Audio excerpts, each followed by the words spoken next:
మొదటి దెస్సలోనికైలకు రాసిన పత్రిక 1వ అధ్యాయం. తండ్రి అయిన దేవుని యందును ప్రభు అయిన యేసుక్రీస్తునందును ఉన్న దెస్సలోనికైల సంగమునకు పౌలును సిల్వానును తిమోతియును శుభమని చెప్పి రాయినది.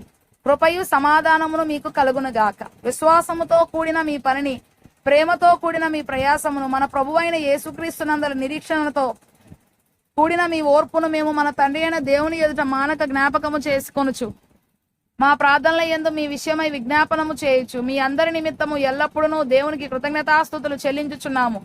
ఏలయనగా దేవుని వలన ప్రేమింపబడిన సహోదరులారా, మీరు ఏర్పరచబడిన సంగతి అనగా మా సువార్త మాటతో మాత్రము గాక శక్తితోనూ పరిశుద్ధాత్మతోనూ సంపూర్ణ నిశ్చయతతోనూ మీ యొద్దకు వచ్చియున్న సంగతి మాకు తెలియను.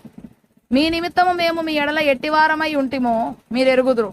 పరిశుద్ధాత్మ వలన కలుగు ఆనందముతో గొప్ప ఉపద్రవమందు మీరు వాక్యమును అంగీకరించి మమ్మును ప్రభువును పోలి నడుచుకొనిన వారైతిరి. కాబట్టి మాసిదోనియలోను అకయలోను విశ్వాసులందరికీ మాదిరి అయితిరి.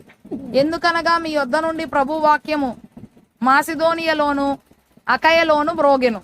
అక్కడ మాత్రమే గాక ప్రతి స్థలమందును దేవుని ఎడల ఉన్న మీ విశ్వాసము వెల్లడాయను గనక మేమేమీ చెప్పవలసిన అవశ్యము లేదు. మీ వద్ద మాకెట్టి ప్రవేశము కలిగినో అక్కడి జనులు మమ్మను గూర్చి తెలియజెప్పుచున్నారు. మరియు మీరు విగ్రహములను విడిచిపెట్టి జీవము గలవాడును సత్యవంతుడునగు దేవునికి దాసులగుటకును దేవుడు మృతులలో నుండి లేపిన యేసు అనగా రాబో ఉగ్రత నుండి మనలను తప్పించుచున్న ఆయన కుమారుడైన యేసు పరలోకము నుండి వచ్చునని ఎదురు చూచుటకును మీరేలాగు దేవుని వైపునకు తిరిగితిరో ఆ సంగతి వారే తెలియజేయుచున్నారు.